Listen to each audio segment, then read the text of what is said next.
Jack Henshaw couldn't see his own hand when he held it 2 inches from his face. And somewhere beyond the corrugated iron walls, something was moving through the wire. The tin shed smelt of rust, sweat, and the particular anxiety that comes from sitting blind while men with rifles decide whether tonight is the night they push through the Australian perimeter at Tobruk.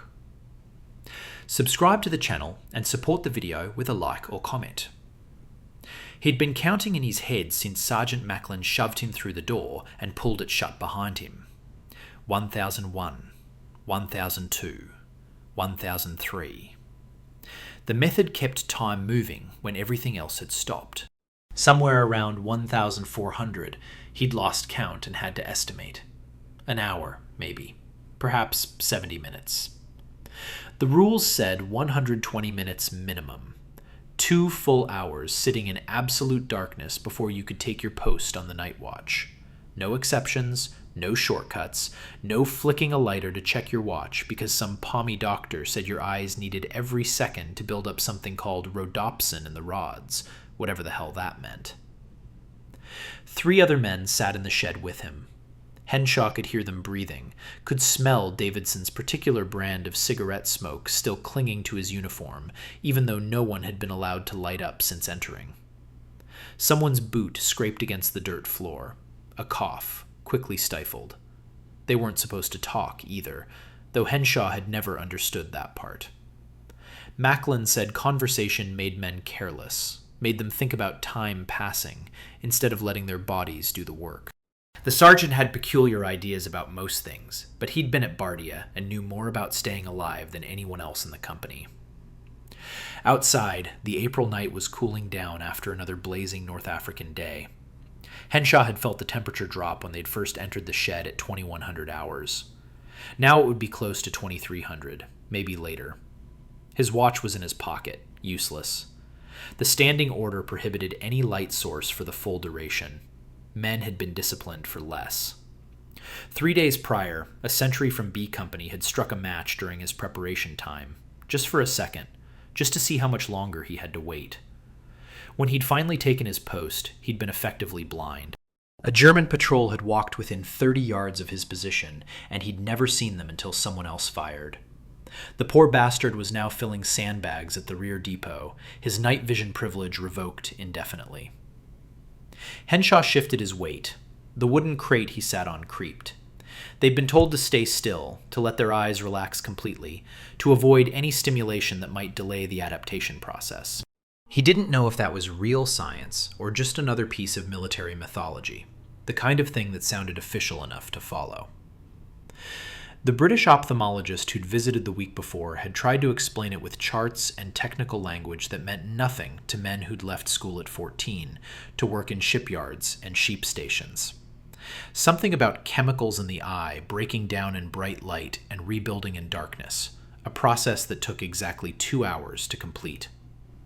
The doctor had seemed very certain about the timing. The thing was, it appeared to work. Men who'd done the full preparation reported seeing details in the dark that seemed impossible. Variations in sand texture at 50 yards, the outline of a helmet against stars, movement where there should be none. Henshaw had experienced it himself once, during a training exercise before the siege tightened. After 2 hours in the dark shed, he'd stepped out into what should have been impenetrable blackness, and instead found a world rendered in shades of gray and silver. Not daylight, not even close, but something, enough to matter. A sound penetrated the shed's thin walls. Distant rifle fire, 3 shots, then silence. Normal enough. The Germans probed the perimeter every night, testing for weak points, keeping the defenders awake and anxious. Sometimes it meant nothing. Sometimes it preceded a serious push. No way to tell from inside a lightless box. Henshaw forced himself to breathe slowly. Panic used oxygen and made noise and achieved nothing useful. He thought about the German prisoner they'd interrogated last month, a kid from Munich who couldn't have been older than 19. The prisoner had mentioned something about his own unit using red lights before night duty. 30 minutes in a special room with crimson bulbs that somehow preserved night vision better than complete darkness. Nobody had believed him at the time.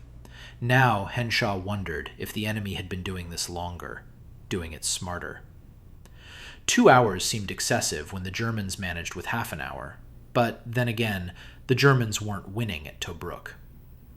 The ophthalmologist's name was Captain Edmund Waverley, and he'd arrived at Tobruk with the confidence of a man who believed science could defeat artillery. He'd set up his equipment in what had once been an Italian supply office, spreading charts across a table pocked with shrapnel scars, while Australian officers watched with the polite skepticism reserved for experts from elsewhere. Waverley had wire-rimmed spectacles and hands that trembled slightly when he pointed at his diagrams, though whether from enthusiasm or the constant background rumble of distant guns, Henshaw couldn't tell.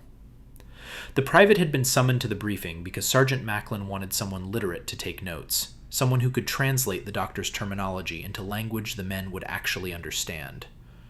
Waverley spoke about the human eye as if it were a piece of precision machinery that had been poorly maintained. He used words like photoreceptors and scotopic vision, drawing elaborate diagrams of cellular structures that looked like nothing Henshaw had ever seen in school. The crucial element, Waverley insisted, was rhodopsin, a light-sensitive protein that bleached away in brightness and regenerated in darkness. The process wasn't instant. The first 30 minutes of darkness adaptation produced rapid improvement, true, but the final enhancement, the difference between seeing adequately and seeing optimally, required the full 2 hours. He had data from naval studies, from mining operations, from laboratory experiments conducted at Cambridge before the war turned everyone's research toward killing more efficiently. Major Thornton, who commanded the sector, interrupted with the question everyone was thinking. If 30 minutes gave you most of the benefit, why waste the extra 90? They were short on men, short on time, short on everything except sand and incoming ordnance. Waverley's response had been maddeningly academic. Because optimal isn't adequate, he'd said. Because the difference between 90% adaptation and full adaptation might be the difference between detecting movement at 200 yards versus 150. Because the Germans were methodical people who respected science, and if they'd worked out a system, the Allies needed something better. That last comment had landed differently than the rest. Someone asked how Waverley knew what the Germans were doing. The doctor had hesitated, glanced at Major Thornton, then admitted that intelligence reports suggested enemy observation posts were using preparatory protocols before night shifts.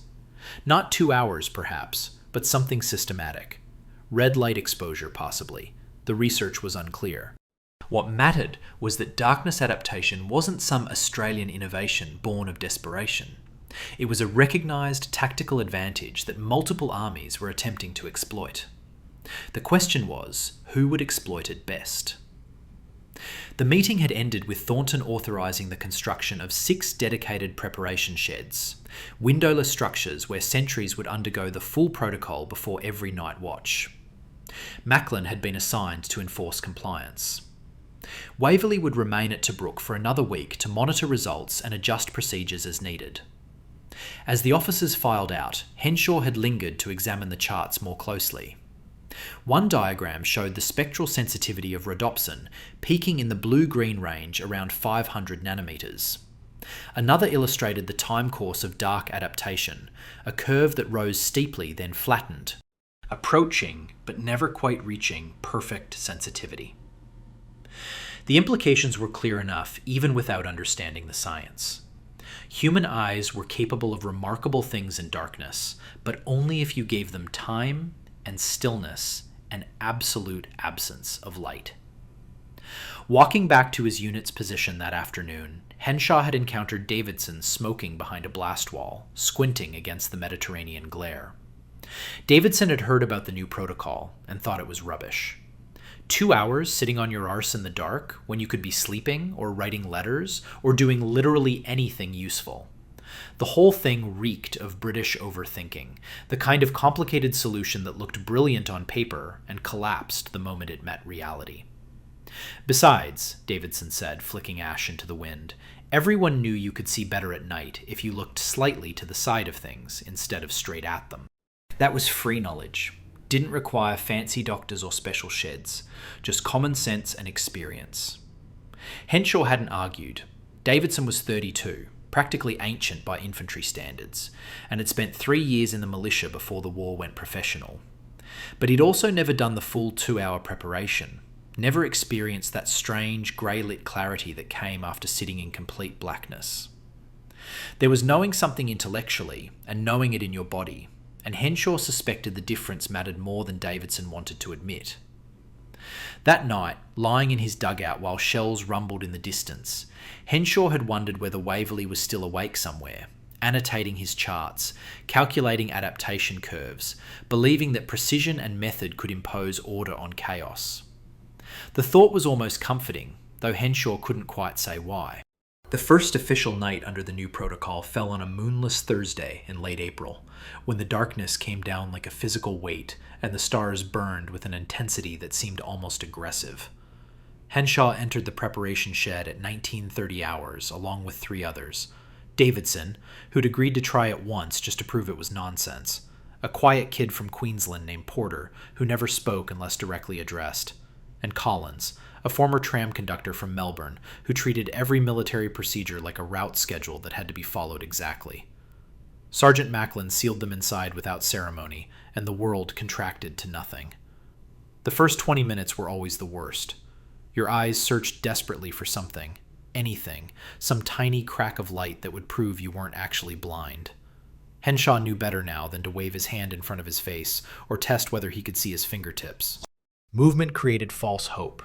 Phantom shapes generated by a brain unwilling to accept complete sensory deprivation. Better to sit absolutely still and let the adaptation happen without interference. He could hear Davidson fidgeting, boots scraping, the rustle of uniform fabric. Collins coughed twice, then settled into the deliberate stillness of someone determined to follow instructions to the letter. Porter might as well have been a statue. Somewhere around the 40-minute mark, Henshaw's perception began to shift. Not sight, exactly, but an awareness of space, of the shed's dimensions, of the other men's locations based on sound and air movement. His eyes stopped straining and started waiting. The difference was subtle, but real. Waverley had mentioned this during his briefing, the transition from active searching to passive receptivity, though he'd used different terminology. Something about switching from photopic to scotopic vision, from cone cells to rod cells, from color perception to pure light detection.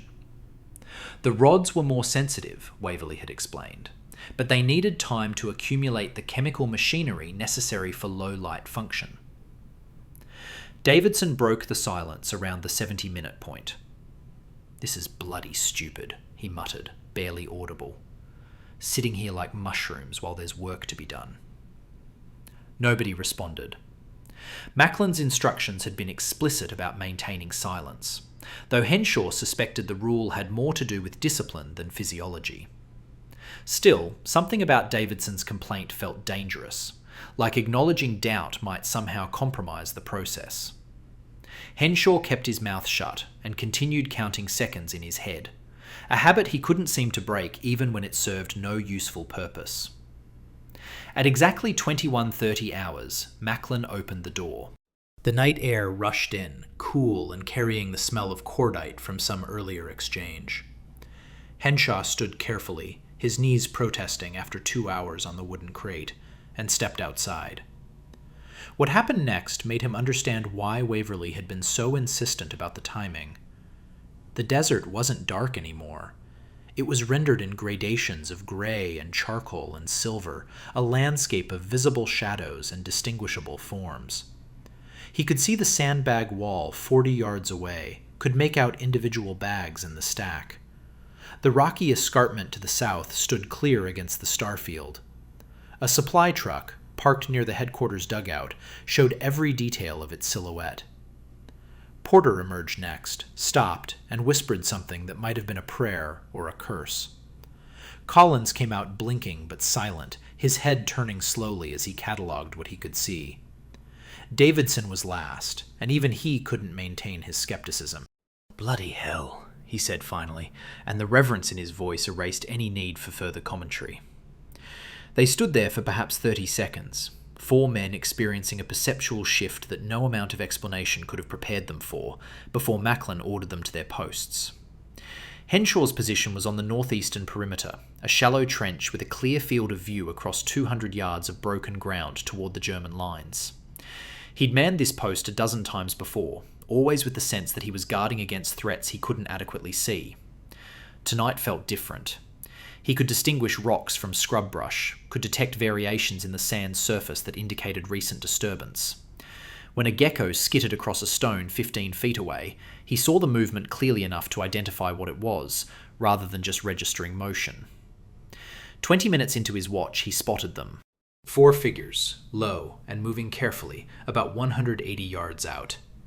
They appeared as darker shapes against the already dark ground, progressing in that distinctive, cautious advance of men who believed themselves unseen. Henshaw's breath caught. His night-adapted eyes were giving him information that should have been impossible. He could count them. Could see that the lead figure carried something bulkier than a rifle, probably wire cutters for the perimeter defenses. Could observe their spacing and estimate their approach vector. They were heading toward a section of wire that had been damaged 2 days earlier in a shelling, a weak point that someone on their side had clearly noted and reported back. He didn't fire immediately. Macklin's training had been thorough on this point. Detection without premature response. Let them come closer, close enough that you're certain, close enough that others can confirm what you're seeing. Henshaw slowly traversed his rifle, keeping the figures in sight, while his left hand reached for the flare pistol mounted on the trench lip. The patrol continued forward, still unaware they'd been spotted. At 150 yards, Henshaw could see the lead man pause, raise his hand in some signal. The others halted. They appeared to be conferring, checking their position against some planned route. Professional. Careful. Completely visible to eyes that had spent 2 hours preparing for exactly this moment. Henshaw fired the flare. It arced upward, burst into magnesium brilliance, and turned night into artificial day. The 4 figures froze, exposed and impossibly far from cover. Machine gun fire opened up from 2 positions down the line. The German patrol scattered, running back toward their lines while the flare descended slowly on its parachute, casting wild shadows that made tracking difficult. By the time darkness returned, all 4 had vanished back into the broken ground, and Henshaw couldn't tell if any had been hit. But that wasn't what troubled him as he sat in his trench, his night vision temporarily destroyed by the flare's brilliance, waiting for his eyes to adapt again.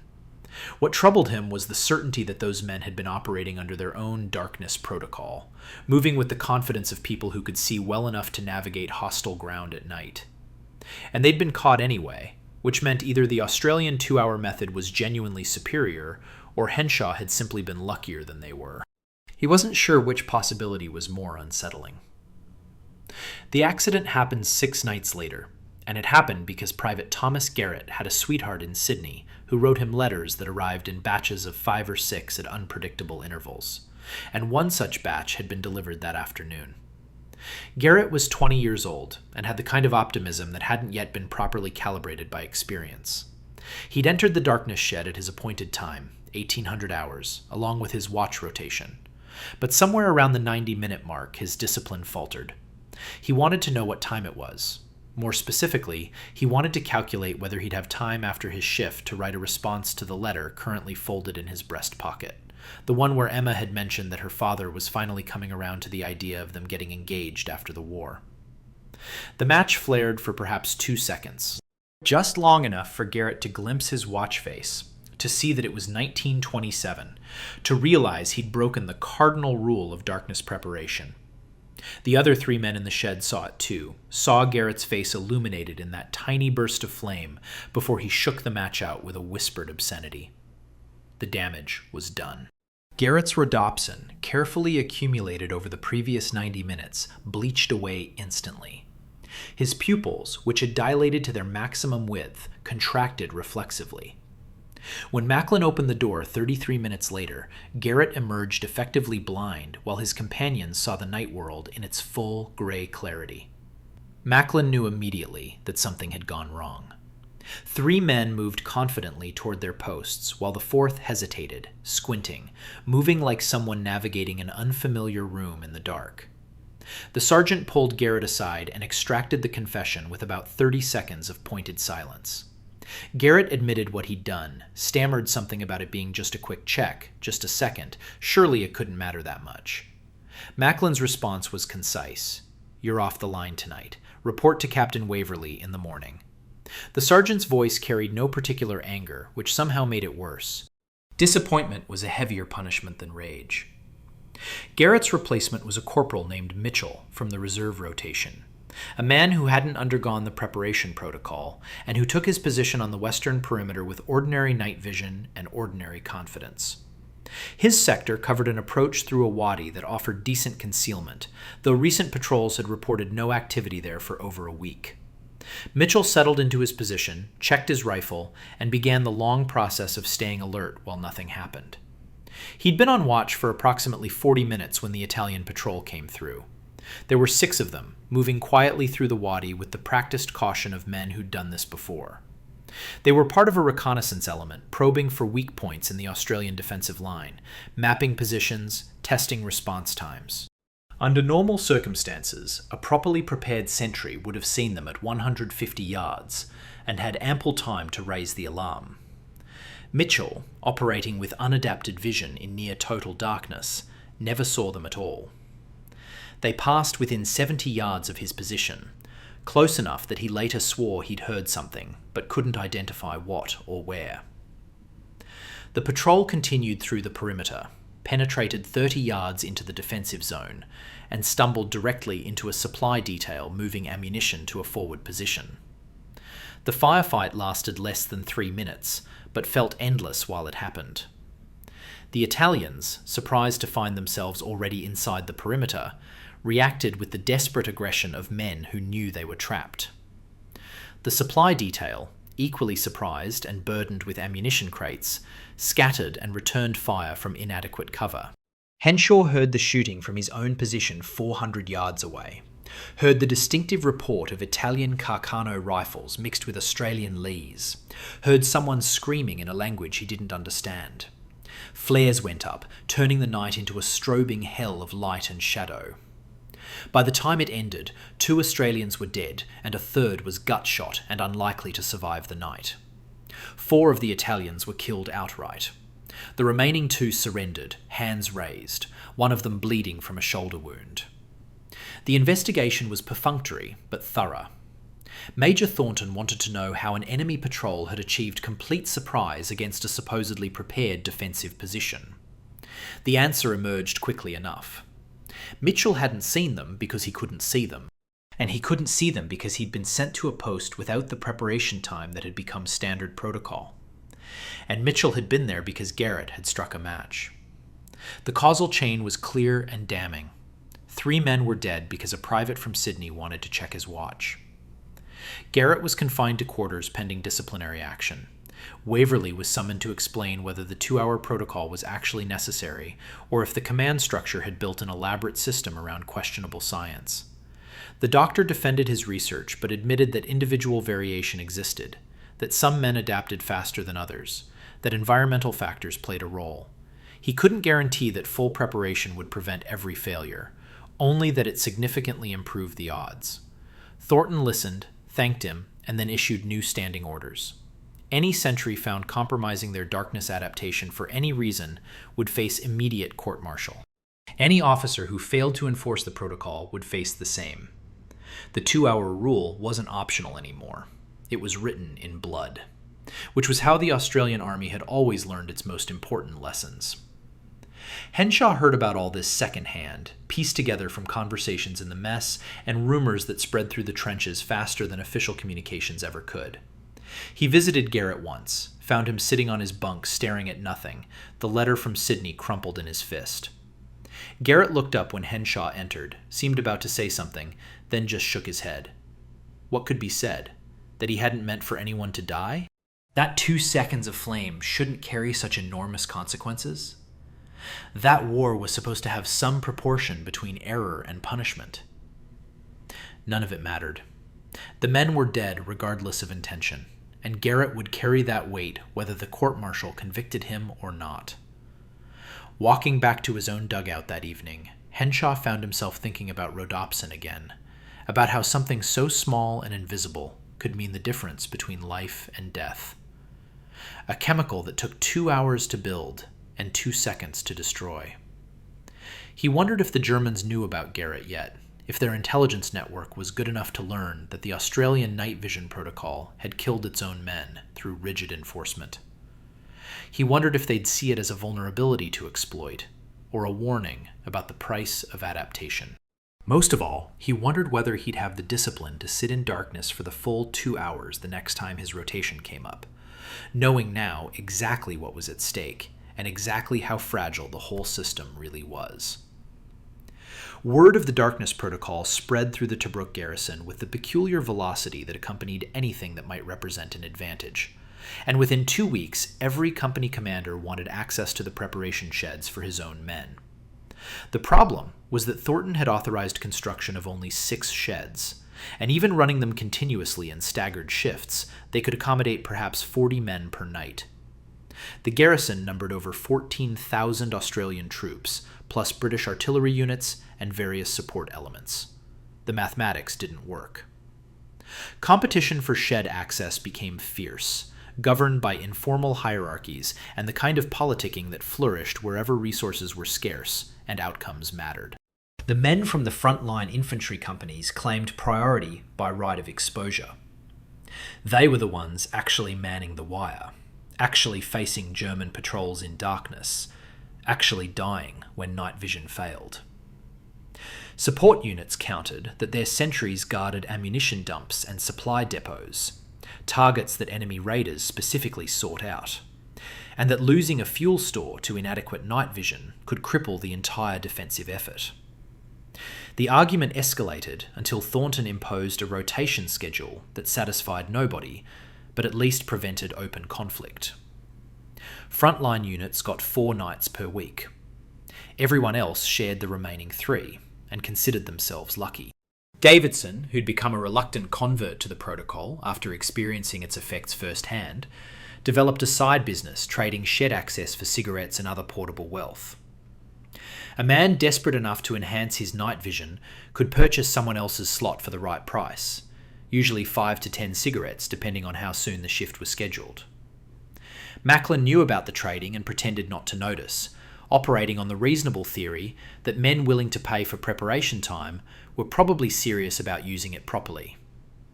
Henshaw never participated in the market, partly from principle, and partly because his regular rotation gave him adequate access without needing to negotiate. But not everyone believed the protocol was worth the effort. A sergeant from Sydney named Frank Kavanagh had been running patrols in the desert since before Tobruk became besieged, and he maintained that 2 hours of darkness was excessive, wasteful, and probably based on laboratory conditions that had nothing to do with actual combat. Kavanagh's theory, which he expounded to anyone who'd listen, was that 30 minutes gave you most of the benefit, and anything beyond that was diminishing returns. He bet a week's cigarette ration that his men could perform just as well with abbreviated preparation. And he found a taker in Lieutenant Barnes from C Company, whose faith in Waverley's research bordered on religious conviction. The test was arranged for the following Tuesday, a night when German activity had been relatively quiet and the risk of actual contact seemed manageable. Kavanagh selected 4 of his best men, put them through 60 minutes of darkness preparation instead of the standard 120, then sent them to observation posts along the northeastern sector. Barnes matched them with 4 sentries who'd completed the full protocol, positioned in alternate posts along the same line. The setup was methodical. Each sentry would report what they observed during their 4-hour watch. Come morning, they'd compare notes and see whether the extra hour of preparation actually mattered. Henshaw wasn't directly involved, but heard about the experiment from Porter, who'd been assigned as one of Barnes's full protocol sentries. Porter had expressed doubts about the whole enterprise, worried that turning night vision into a competition trivialized something that should be treated as serious tactical procedure. But orders were orders, and Porter took his position at 2200 hours with his eyes fully adapted and his skepticism intact. The night was clear, temperature dropping toward the pleasant coolness that made desert evenings almost comfortable. German artillery had been silent since sundown, the kind of night where nothing was supposed to happen.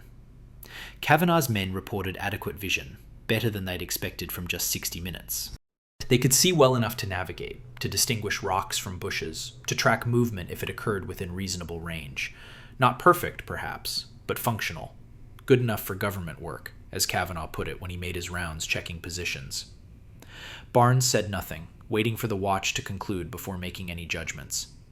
The real test wouldn't be what men could see in ideal conditions, but what they'd actually detect when it mattered. Around 0130 hours, a German patrol approached the perimeter. 5 men, moving in standard formation, probably a reconnaissance element checking defensive positions before a larger probe. They came through a section of ground that offered minimal cover, relying on darkness and careful movement to avoid detection. The first person to spot them was Collins, one of Barnes's full protocol sentries, who reported movement at approximately 210 yards. He tracked them for 3 minutes before firing a flare, giving himself time to confirm numbers and direction. The patrol scattered when the flare ignited, vanishing back into the darkness before anyone could get clean shots. The sentry in the adjacent post, one of Kavanagh's 60-minute men, reported that he'd never seen the patrol at all. He'd been watching his sector carefully, wasn't sleeping or distracted, simply hadn't detected the movement that Collins had spotted at 200 yards. When pressed, he admitted he might have seen something around 150 yards if the patrol had come closer, maybe 130. But they hadn't come closer because Collins had already fired the flare. The numbers told their own story. 60 extra minutes of darkness adaptation had translated to roughly 70 additional yards of detection range, and 70 yards was the difference between early warning and sudden contact. Kavanagh conceded the bet, but didn't concede the argument. His men had seen adequately, he insisted. They would have detected the patrol before it reached the wire, before it became an actual threat. Barnes pointed out that early detection meant more time to respond, more options for dealing with threats, fewer situations where sentries had to make instant decisions under pressure. The debate continued in the mess tent over breakfast, both men defending their positions with the stubbornness of people who'd committed publicly to a viewpoint and couldn't easily retreat.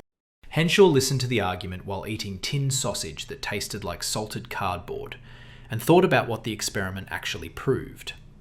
Yes, full preparation gave you better vision. Yes, better vision meant earlier detection.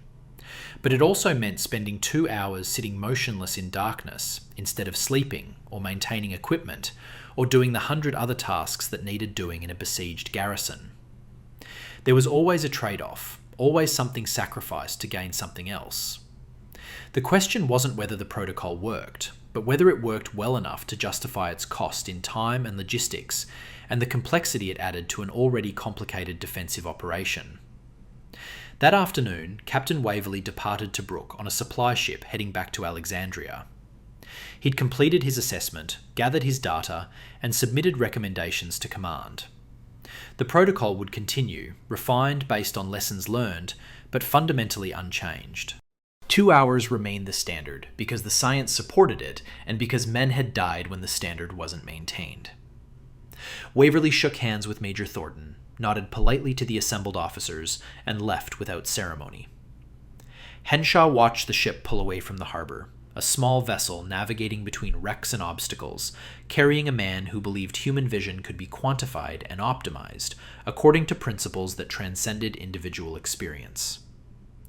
The darkness sheds remained, 6 corrugated structures scattered around the perimeter, occupied in shifts around the clock. Men entered blind and emerged seeing, a transformation that never quite stopped feeling miraculous, even after you'd experienced it 20 times.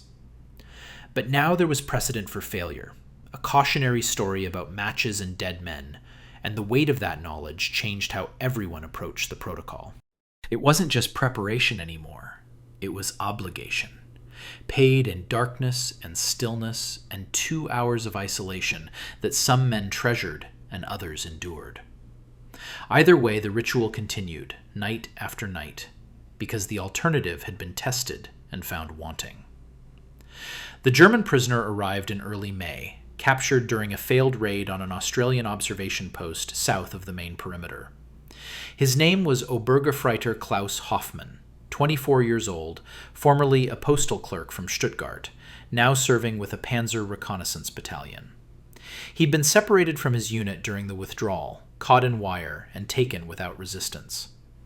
The interrogation was handled by Lieutenant Morrison, an intelligence officer who spoke passable German and had a talent for extracting information through patience rather than coercion.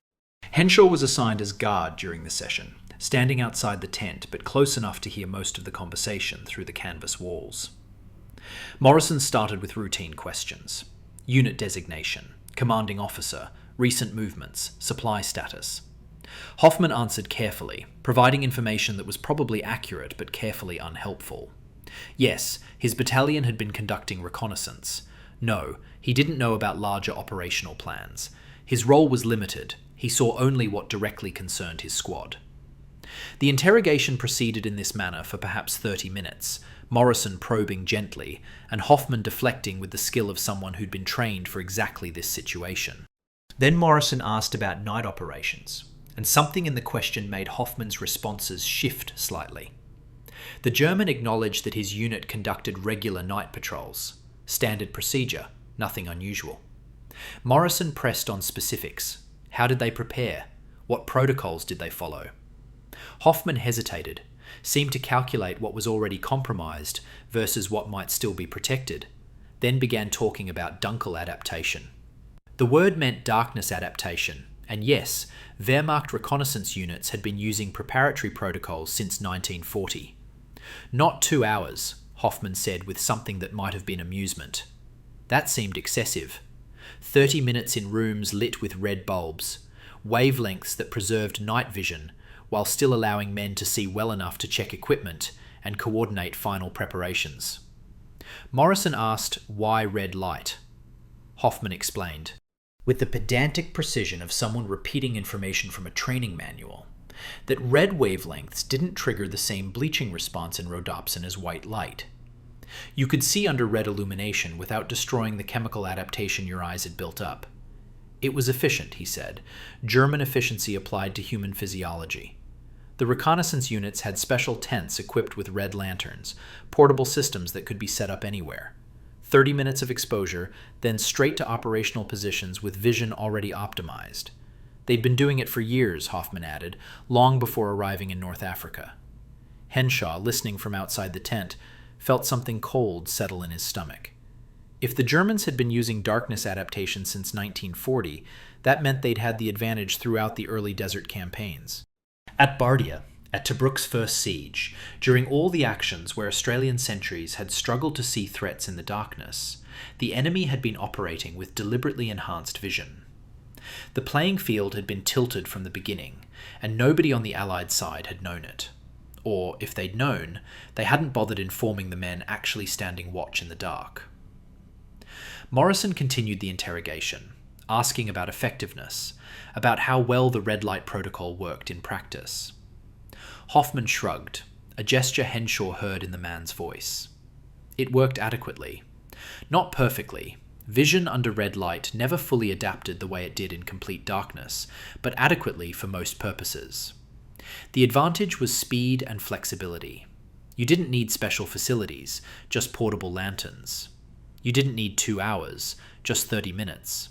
And men could still coordinate during preparation instead of sitting isolated and blind. The German system prioritized operational efficiency over theoretical optimization. The interrogation wrapped up shortly after. Morrison thanked Hoffman politely, had him escorted back to the prisoner compound, then emerged from the tent looking like a man who'd just confirmed something he'd suspected but hoped wasn't true. He saw Henshaw and paused. You heard all that, Private? Henshaw confirmed he had. Morrison nodded slowly. Make sure Sergeant Macklin gets a full report, and tell him I'm recommending we revisit the preparation protocol. If the Germans are getting adequate results with 30 minutes and red light, we need to understand why we're using a more demanding system. Henshaw found Macklin 2 hours later, delivered the report as instructed, and watched the sergeant's expression cycle through surprise, anger, and finally, a kind of grim resignation. So we've been doing it the hard way, Macklin said. 2 hours in pitch black when 30 minutes under red light might do the job. Henshaw pointed out that Waverley's research suggested complete darkness produced superior adaptation, that the extra 90 minutes made a measurable difference. Macklin spat into the sand. Superior for what? For sitting in a laboratory measuring light sensitivity? Or for actually running patrols and defending perimeters? There's a difference between best possible and good enough. The information spread through the garrison with predictable speed. By evening, everyone knew the Germans had been using darkness adaptation protocols for years, knew they'd been doing it with red light and 30-minute preparation times, knew that the elaborate 2-hour system the Australians had adopted might be unnecessarily complicated. Opinion divided sharply. Some men saw it as evidence they'd been led astray by British experts who valued precision over practicality. Others argued that the German approach was clearly inferior, since German patrols kept getting detected by Australian sentries who'd done the full preparation. The debate acquired an edge of nationalism, British science versus German engineering, with Australian pragmatism supposedly superior to both. Major Thornton called a briefing to address the situation before rumours evolved into something more corrosive. He stood before the assembled officers and senior NCOs and laid out the facts without embellishment. Yes, the enemy used darkness adaptation. Yes, their protocol was different from the Australian approach. No, that didn't mean either system was wrong or that changes were being considered. The 2-hour protocol had proven effective in detecting enemy patrols. Men who completed the full preparation consistently reported better vision than those who didn't. Until someone could demonstrate that a different approach produced better results under actual operational conditions, the existing protocol would remain standard. But Thornton also acknowledged the resource problem. 6 preparation sheds couldn't serve the entire garrison. Men were trading access, creating informal markets, generating resentment among units that couldn't get regular shed time. If red light adaptation was genuinely effective, it might allow them to expand preparation capacity without building more facilities. He was ordering trials. 3 units would switch to 30-minute red light protocols while maintaining the 2-hour darkness standard for everyone else. They'd compare detection rates, response times, and overall effectiveness. Data would guide decisions, not assumptions or preferences. Henshaw left the briefing uncertain whether he'd just witnessed leadership or indecision. Testing the red light method made sense, but it also meant acknowledging that the current protocol might be flawed, that men had been sitting in darkness for 2 hours when 30 minutes might suffice. And if 30 minutes was adequate, what did that say about Garrett's match, about the deaths that had followed? Would those men still be alive if the protocol had been less rigid, less demanding, more forgiving of small lapses? The question circled without resolution, and Henshaw realized he was thinking like Davidson now, questioning things that had seemed settled, finding doubt where certainty had briefly existed. That night, entering the preparation shed for his regular rotation, Henshaw sat in the familiar darkness and wondered what color the world would be under red light. Whether he'd see his hands, his watch, the faces of the other men sharing the space. Whether 30 minutes of crimson illumination would feel faster or slower than 2 hours of absolute black. Whether the Germans, sitting in their red-lit tents preparing for patrol, felt the same anticipatory tension, or if their system made the whole process feel more routine, more mechanical, less like a transformation, and more like a simple tactical procedure. The questions accompanied him through the full 2 hours, unanswered and possibly unanswerable, until Macklin opened the door and the grey night world appeared again, familiar and strange, and showing no trace of the doubts that had accumulated in the darkness. The raid was scheduled for a moonless night in mid-May, targeting an Italian supply depot approximately 3 miles behind enemy lines. Intelligence suggested the depot held fuel, ammunition, and possibly medical supplies, all of which Tobruk's garrison desperately needed to either capture or deny to the enemy. Major Thornton selected 12 men for the operation, all of them experienced in night movement, all of them volunteers. Henshaw's name appeared on the list, along with Davidson, Porter, and Collins. The others came from various companies, chosen for specific skills: demolition, navigation, Italian language capability. Sergeant Macklin would lead the raid personally. The tactical advantage was obvious. Men with fully adapted night vision could navigate hostile territory without torches or artificial light, moving silently through darkness that would blind inadequately prepared enemies. The risk was equally obvious. If anything went wrong, if the raid took longer than expected, or if dawn came early, they'd be caught in enemy territory with no cover and no support.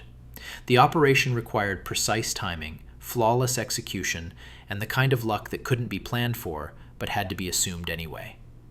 Preparation began at 1700 hours.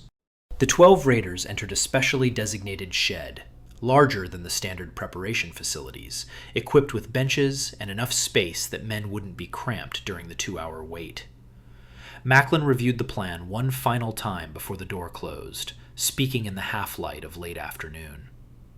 They'd move out at 1900 hours, cross no man's land during the transition to full darkness, reach the depot by 2130. 30 minutes to plant charges and gather intelligence, then withdrawal along a different route to avoid predictable patterns. Back inside friendly lines by 2300 if everything went according to schedule. The door sealed and darkness consumed them. Henshaw settled into the now familiar routine, his body understanding what was required, even as his mind wandered through scenarios and contingencies. 2 hours felt different when you knew combat waited at the end of it. The adaptation process became a countdown, each passing minute bringing you closer to action that might get you killed. He could hear the other men breathing, shifting position occasionally, the small sounds of human presence in absolute blackness. Nobody spoke. The silence carried its own pressure, anticipation building like water behind a dam. At precisely 1900 hours, Macklin opened the door. The desert had transitioned to that peculiar twilight that precedes full darkness, stars beginning to emerge against a sky that still held traces of blue. The 12 raiders filed out, blinking despite their preparation, adjusting to dim light after complete darkness. Henshaw's vision snapped into focus within seconds. He could see the rocky terrain ahead, could distinguish individual stones from shadows, could track the movement of his companions as they formed up in patrol order. The world existed in grayscale clarity, every detail sharp despite the failing light. They moved out in single file, Macklin leading, spacing themselves at 10-yard intervals. The crossing of no man's land took 40 minutes of careful navigation through wire and mine markers, old shell craters, and debris from previous engagements. German flares rose periodically to the north, illuminating other sections of the perimeter, but nothing came near their route. By 2000 hours, they were past the forward positions, moving through territory that belonged to neither side, navigating by stars and Macklin's uncanny sense of direction. The terrain transitioned from open desert to broken rock formations that offered concealment but complicated movement. Henshaw, positioned fifth in the line, watched Porter's silhouette ahead of him, matching pace and rhythm. His night-adapted eyes gave him confidence in his footing, allowed him to spot obstacles before reaching them. But the advantage created its own anxiety. Every shape resembled a potential enemy. Every shadow might conceal a sentry or a patrol. Hypervigilance became exhausting, his eyes constantly scanning, constantly processing information that his brain had to sort into threat categories: rock, bush, distance, movement. They reached the depot at 21:25, 5 minutes ahead of schedule.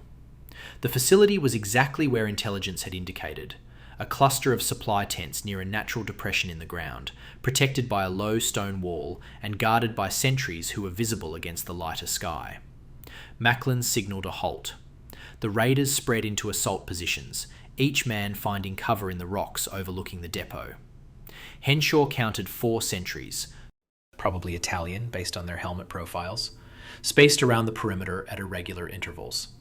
One appeared to be smoking, the cigarette glow painfully bright to Henshaw's adapted eyes. The plan called for simultaneous movement: neutralize the sentries quietly, plant demolition charges on the ammunition stores, gather documents from the command tent, then withdraw before anyone realized what had happened. Macklin checked his watch, gave the signal.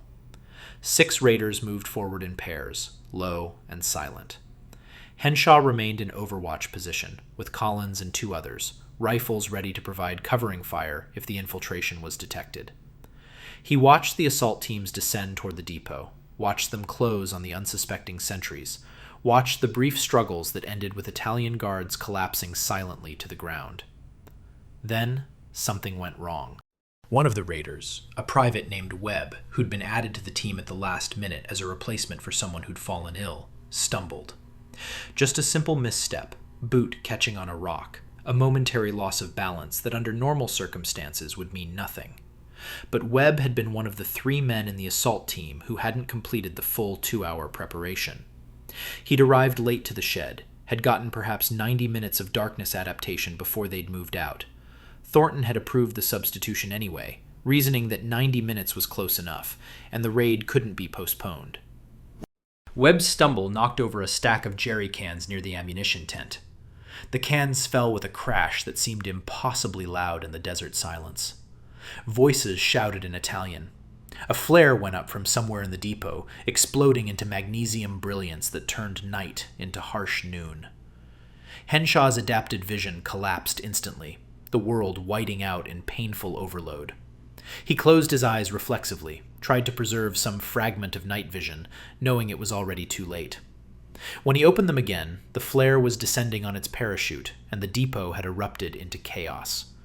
Italian soldiers poured from tents, some armed, some still pulling on equipment.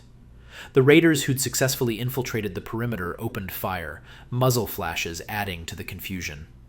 Macklin's voice cut through the noise, shouting orders to withdraw, forget the charges, get out now. Henshaw fired at shapes moving near the command tent. Couldn't tell if he hit anything. Collins was firing methodically beside him, working his rifle bolt with practiced efficiency.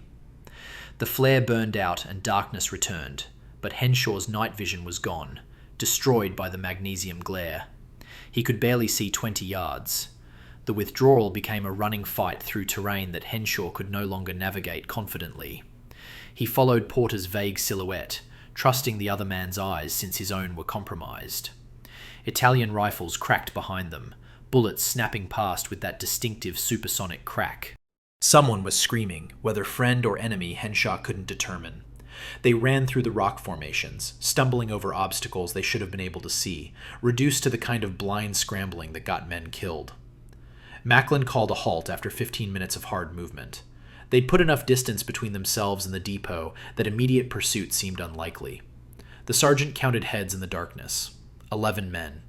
Webb was missing, last seen near the ammunition tent when the flare went up. Nobody knew if he'd been hit, captured, or simply separated in the confusion. Macklin made the decision quickly. They couldn't go back, couldn't risk the entire team for one man. Webb would have to take his chances. The withdrawal continued. They reached friendly lines at 23:45, nearly an hour behind schedule, exhausted and empty-handed. The raid had accomplished nothing except alerting the Italians that their depot was vulnerable. Webb never made it back. Whether he died in the firefight or was taken prisoner, nobody ever learned. The after-action report was brief and damning. Insufficient preparation of substitute personnel, inadequate contingency planning, mission failure due to compromised night vision and loss of surprise. Macklin took responsibility, though everyone knew the real fault lay with whoever had approved Webb's inclusion, despite incomplete darkness adaptation.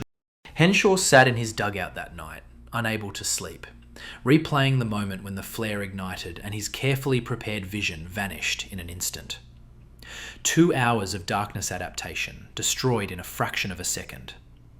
And Webb, stumbling because he couldn't see well enough, triggering a cascade of failure that might have cost him his life. The protocol worked until it didn't, and the margins were so thin that a 30-minute shortage in preparation time could mean the difference between success and catastrophe. He wondered if the Germans ever had these problems, if their 30-minute red light system created the same fragile dependencies, or if they'd found some way to make darkness adaptation more resilient, more forgiving of the chaos that combat inevitably produced. Lieutenant Robert Crawford arrived at Tobruk in late May aboard a supply ship that had survived 2 air attacks and near constant submarine threat crossing from Alexandria. He was 26 years old, educated at Melbourne Grammar, commissioned through the officer training program, with marks that suggested competence, if not brilliance. He'd requested frontline service and been assigned to command 2nd Platoon, C Company, replacing an officer who'd been evacuated with dysentery. Crawford brought with him crisp uniforms, untested theories about infantry tactics, and absolute certainty that much of what passed for military wisdom was actually superstitious nonsense, perpetuated by men too tired or too stubborn to question established procedures. The darkness adaptation protocol struck Crawford as precisely the kind of theatrical excess that plagued military organizations. He'd read the standing orders, reviewed the after-action reports, listened to Sergeant Macklin's briefing on proper preparation procedures. His conclusion was immediate and confident. 2 hours sitting in absolute darkness was wasteful, inefficient, and probably counterproductive.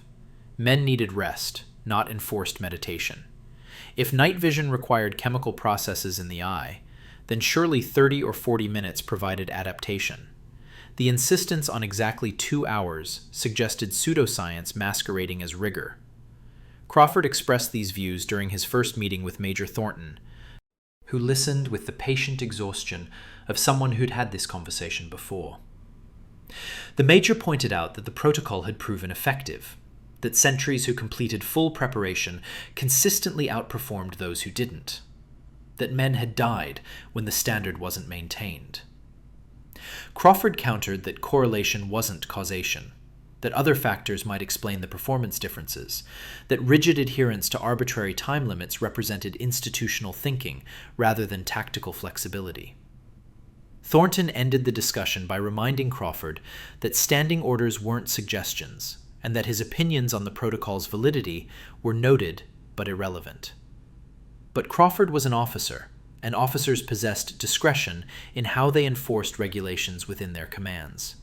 He couldn't openly countermand standing orders, but he could interpret them flexibly. When his platoon's rotation for night watch came up, Crawford instituted what he called a streamlined preparation procedure. 30 minutes in the darkness shed, 45 at most. Long enough to gain the benefits of adaptation without wasting time that could be spent on equipment maintenance or sleep. His sergeants objected. Macklin, when he heard about it, went directly to Thornton. But Crawford had technical compliance on his side. His men were undergoing darkness preparation. The orders didn't explicitly specify enforcement mechanisms for the 2-hour requirement. Thornton could have relieved Crawford immediately, but the Major had other considerations. The garrison was short of experienced officers, and Crawford, whatever his faults, was educated and confident, and might develop into something useful if given time. More importantly, Thornton recognized that Crawford's skepticism wasn't entirely without merit. The 2-hour protocol was resource-intensive, logistically complicated, and based partly on British research that might not account for conditions specific to North African desert warfare. If Crawford's abbreviated approach produced adequate results, it would solve multiple problems simultaneously. So Thornton issued a warning, documented his concerns, and allowed the experiment to continue under observation. Crawford's men adapted to the new regime with the pragmatic flexibility soldiers brought to most changes in routine. 30 minutes in darkness was easier than 2 hours, left more time for sleep or letter writing or the small personal rituals that made garrison life bearable. Their night vision, by their own assessment, seemed adequate. Not perfect, perhaps not as sharp as men reported after full preparation, but functional enough for sentry duty. They could navigate, could distinguish shapes, could track movement within reasonable range. For 2 weeks, Crawford's abbreviated protocol appeared to work without incident. Henshaw observed this development with mixed feelings. Part of him resented Crawford's casual dismissal of procedures that had cost other men dearly to establish. Another part wondered if the lieutenant might be right, if the garrison had become trapped in a system that valued process over outcomes. The truth was probably somewhere between the extremes, but certainty was impossible when you were living inside the experiment. He mentioned his concerns to Porter during a quiet afternoon, and Porter responded with characteristic bluntness. Crawford thinks he's smarter than everyone else, and maybe he is, but smart men get people killed when they're wrong. The German patrol came through on a Tuesday night in early June, 5 men moving carefully through a section of perimeter that Crawford's platoon was responsible for defending. The sentry on duty was Private Kenneth Price, a former shop clerk from Richmond who'd completed exactly 37 minutes of darkness preparation before taking his post. Price was alert, disciplined, taking his duties seriously despite his abbreviated adaptation time. He scanned his sector methodically, watching for movement, listening for sounds that didn't belong to the desert night. His vision was adequate. He could see perhaps 120 yards in good conditions, less if the angle was poor or the lighting unfavorable. The German patrol moved at a range of approximately 160 yards, passing through Price's field of view, but beyond the threshold where his adapted vision could reliably detect human movement against the broken ground. They were conducting reconnaissance, mapping Australian positions, checking defensive strength. Standard procedure, low risk, the kind of operation that happened dozens of times each week along the perimeter. Price never saw them. They completed their observation, withdrew back toward their own lines, and reported their findings to German intelligence. No contact, no firefight, no casualties. Just information flowing in one direction, because a sentry's eyes couldn't detect threats at the range where detection mattered. The patrol might have gone completely unnoticed, except that another sentry, positioned 400 yards north and operating under the full 2-hour protocol, had spotted the same German team as they approached the perimeter. He tracked them, reported their presence, and watched them pass through what should have been Price's detection zone. When Price failed to report contact, questions were asked. The investigation was brief. Price admitted he'd seen nothing. His sector log confirmed no activity. The other sentry's report proved the patrol had been there. The conclusion was unavoidable. Abbreviated darkness preparation had created a detection gap that enemy reconnaissance had exploited. Crawford was summoned to Thornton's headquarters and presented with the evidence. The lieutenant defended his approach vigorously. No one had been hurt. No positions had been compromised. The patrol had been detected by someone, even if not by Price. The system had worked, just not the way Thornton preferred. The major's response was cold and precise. The system had failed because Price's inadequate night vision had allowed enemy reconnaissance to operate undetected in his assigned sector. That the patrol had been spotted elsewhere was irrelevant. Crawford's streamlined protocol had created exactly the kind of vulnerability that the 2-hour standard was designed to prevent. Thornton gave Crawford a choice. Return to full enforcement of the darkness adaptation protocol, or face formal disciplinary action that would likely end his career. Crawford chose compliance, though his expression suggested he still believed himself correct and the major unreasonable. Second platoon returned to 2-hour preparation times. The men grumbled about the change, but adapted quickly enough. Price was reassigned to duties that didn't require night vision, a sideways move that satisfied no one, but removed him from a role where his limitations had tactical consequences. Henshaw heard about Crawford's confrontation with Thornton third hand.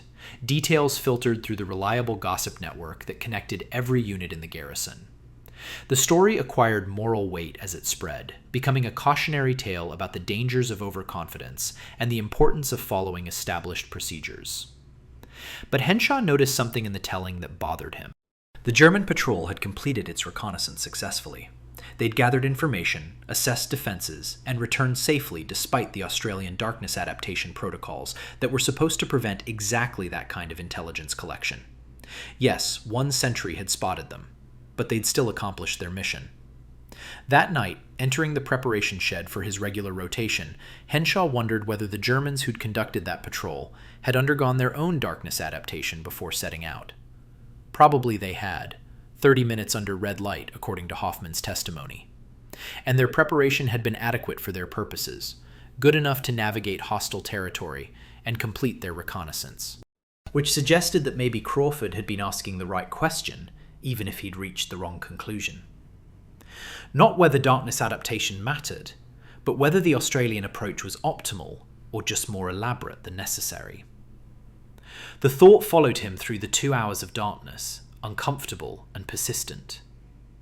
The protocol worked, that was undeniable, but it worked at significant cost in time and resources and operational flexibility. If there was a better way, a more efficient method that achieved similar results with less overhead, the garrison needed to find it. But finding it required experimentation, and experimentation meant risk, and risk meant that men might die while someone tried to optimize a system that already functioned adequately. The mathematics of acceptable loss, calculated in darkness by men who had no authority to make such decisions, but who would live or die based on choices made by people who did.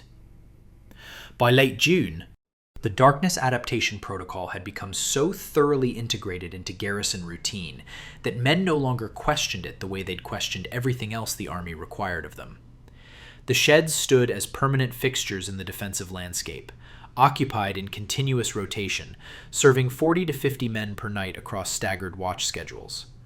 New arrivals received instruction on proper preparation procedures during their first week at Tobruk. Veterans spoke about their adaptation experiences with the casual familiarity of people discussing any other aspect of military life. The 2-hour rule had achieved the status of established fact, something you simply did because everyone did it, and because the alternative had been tested and found wanting. Henshaw had sat in darkness 117 times by his own count, though he'd stopped tracking precisely after the first month. The ritual had evolved from novelty to routine to something approaching meditation. 2 hours alone with your thoughts, no distractions, no obligations except to remain still and let your eyes adjust. Some men hated it, found the isolation oppressive or anxiety-inducing. Others discovered they appreciated the forced pause, the brief removal from constant vigilance and threat. Henshaw fell somewhere between these extremes. He neither loved nor hated the preparation time, simply accepted it as the price of functional night vision and the tactical advantage that vision provided. The siege itself had settled into a pattern that felt almost sustainable. German and Italian forces maintained pressure without committing to major assaults. The Australians defended their perimeter, conducted occasional raids, and waited for relief that command promised was coming, but never quite arrived. Supply ships ran the blockade with irregular success. Rations remained adequate, if monotonous. Casualties occurred at a steady but manageable rate.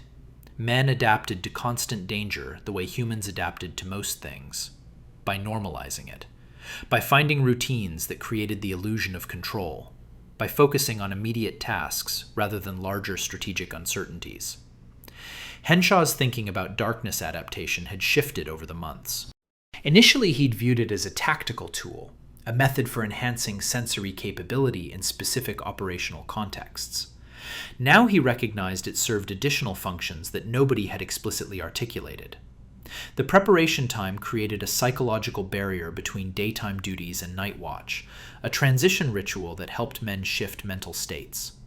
Sitting in absolute darkness forced a kind of focus, a clearing away of distractions that left you more alert when you finally took your post.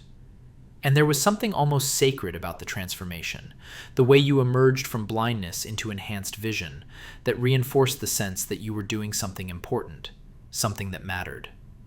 But he'd also noticed that the protocol's effectiveness varied more than official reports acknowledged. Some men consistently reported excellent night vision after full preparation. Others struggled to see clearly even after 2 hours in darkness. Age seemed to matter. Younger men generally adapting faster and more completely. Previous eye injuries made a difference. Even individual variation in pupil dilation appeared to affect outcomes. The 2-hour standard assumed uniformity in human physiology that didn't actually exist. Yet the system couldn't accommodate individual differences without becoming impossibly complex, so everyone received the same preparation time regardless of whether they needed more or less. Porter had developed a theory about this, which he'd shared with Henshaw during a quiet afternoon in their dugout. He believed the 2-hour protocol was deliberately overspecified, designed to guarantee adequate adaptation for the slowest responders, even if it meant wasting time for those who adapted faster. It was institutional thinking, Porter said, playing to the lowest common denominator to ensure minimum acceptable outcomes across the entire population. Not optimal for anyone, but adequate for everyone. The military way of solving problems when you had thousands of men and couldn't tailor solutions to individual needs. Davidson had countered that Porter was overthinking it. The protocol was 2 hours because some British doctor said 2 hours, and nobody wanted to take responsibility for changing it after men had died. Simple as that. bureaucratic momentum masquerading as scientific rigor. The truth, Henshaw suspected, combined elements of both perspectives. The 2-hour standard had empirical support, but it also benefited from institutional inertia and the human tendency to stick with systems that worked adequately, even if better alternatives might exist. In early July, Thornton authorized a limited trial of red light preparation as an alternative to complete darkness. 3 portable lamps with crimson bulbs were procured through supply channels, installed in one of the preparation sheds, and made available to volunteers who wanted to test the German method. The trial was structured carefully. Participants would undergo 30 minutes of red light exposure, then take observation posts where their performance could be compared against sentries who'd completed standard 2-hour dark adaptation. No pressure to participate, no penalties for declining. Just an opportunity to explore whether alternative protocols might expand preparation capacity without sacrificing effectiveness. Henshaw volunteered, partly from curiosity and partly because he'd been thinking about Webb and Crawford and all the ways the current system created problems, even as it solved others. The red light shed felt completely different from the darkness version. You could see your hands, your equipment, the other men sharing the space. The illumination was dim, the crimson wavelength creating an eerie atmosphere like being inside a developing room or a submarine running silent. But you weren't blind, weren't isolated in the same way. Conversation was possible if you kept your voice low. Time passed faster when you could see it passing. After 30 minutes, Henshaw emerged into full darkness and waited for his eyes to complete their adaptation. The transition was subtle, less dramatic than stepping from absolute blackness into the night world. His vision seemed adequate, functional, comparable to what he remembered from the early stages of full dark adaptation. He took his assigned observation post and began scanning his sector. The stars provided enough ambient light to distinguish terrain features. Movement at 100 yards would be detectable, probably. Maybe 120 on a clear night. Not as sharp as after 2 hours in complete darkness, but not inadequate either. The trial ran for 2 weeks, accumulating data on detection ranges, response times, and subjective assessments from participants. The results were mixed. Red light preparation produced functional night vision in roughly 2/3 of participants, with performance approximately 80 to 85% of what full dark adaptation achieved. The remaining third reported vision that was noticeably inferior. Detection ranges reduced to 70 or 80 yards. Difficulty distinguishing shapes against complex backgrounds. No clear pattern emerged to predict who would respond well to red light and who wouldn't. Thornton reviewed the data with his staff and reached a pragmatic conclusion. Red light preparation would be authorized as a supplementary option for situations where 2-hour dark adaptation wasn't feasible. Rapid response to unexpected threats. Backup sentries covering for casualties or illness. Operations requiring faster turnover than the standard protocol allowed. But it wouldn't replace the 2-hour darkness standard for regular sentry rotations. The performance gap, while not enormous, was significant enough to matter in contexts where early detection could mean the difference between successful defense and breakthrough. The decision satisfied almost no one completely, which Thornton took as evidence he'd found the right balance. Men who believed the 2-hour protocol was excessive pointed to the trial results as proof that 30 minutes produced adequate outcomes. Men who valued the standard approach argued that 85% effectiveness wasn't good enough when lives depended on maximum detection capability. Both sides had valid points, and the compromise split the difference in a way that acknowledged complexity while maintaining operational effectiveness. Henshaw returned to the standard 2-hour preparation for his regular rotations, but appreciated having experienced the alternative.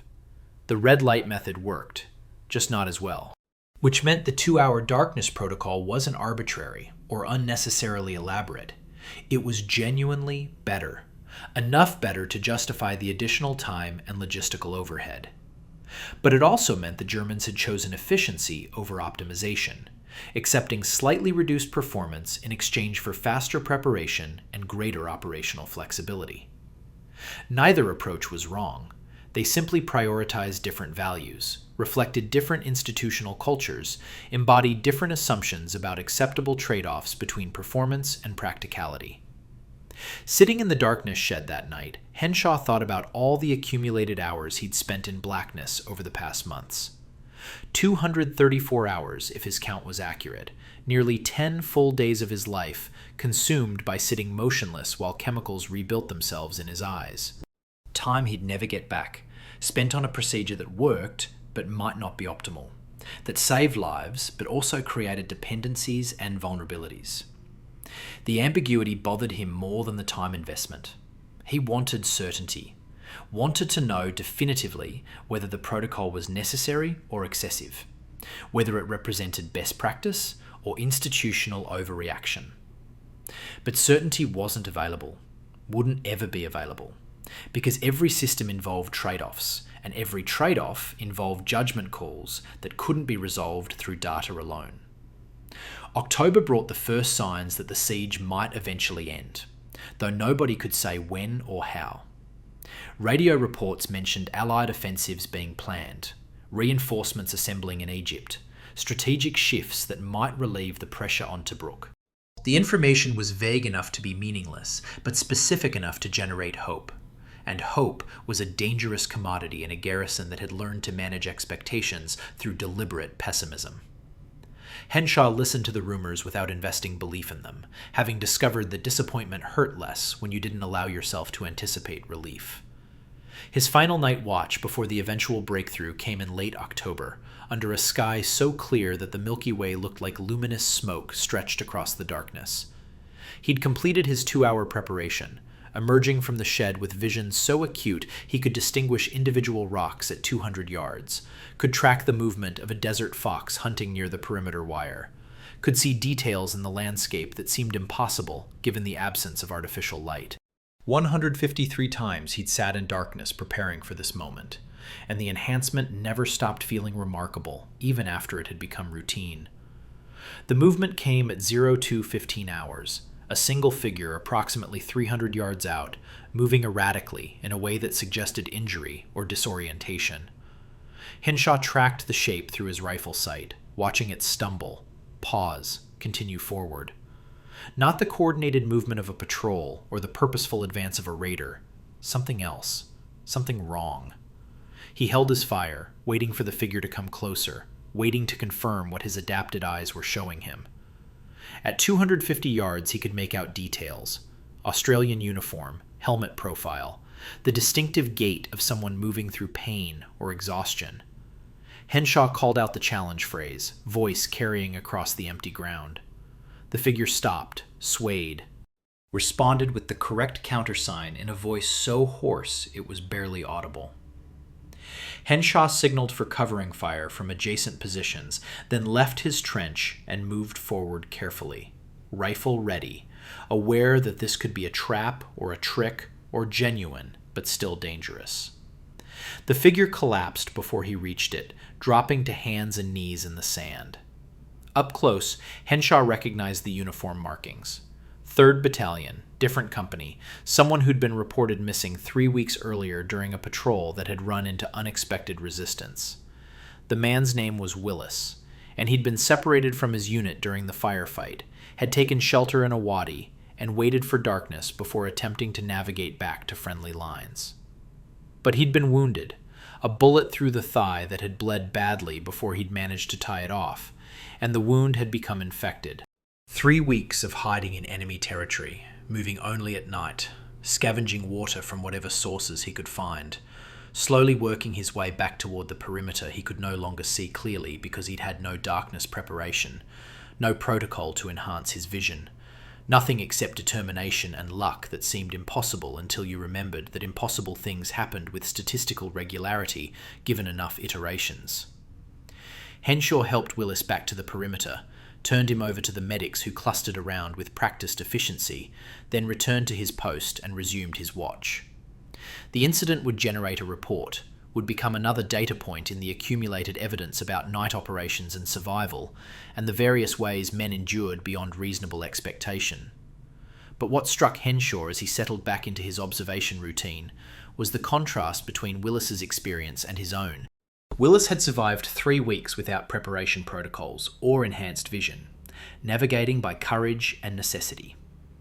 Henshaw had spent hundreds of hours in darkness sheds building chemical adaptations that might save his life, or might just be elaborate procedure layered onto simpler truths about human resilience. The siege lifted in December when Operation Crusader finally achieved the breakthrough that had been promised for months. German and Italian forces withdrew, the perimeter expanded, supply lines reopened, and Tobruk transitioned from besieged fortress to rear area base. The darkness adaptation protocol continued in modified form, incorporated into training procedures for units rotating through the theatre, refined based on lessons learned during the siege months. Some garrisons adopted the 2-hour standard, others used red light preparation. A few developed hybrid approaches that combined elements of both. The system had worked well enough to survive, but not so perfectly that it remained unchanged. Henshaw's final session in the preparation shed came 3 days before his unit rotated out to Egypt for rest and refit.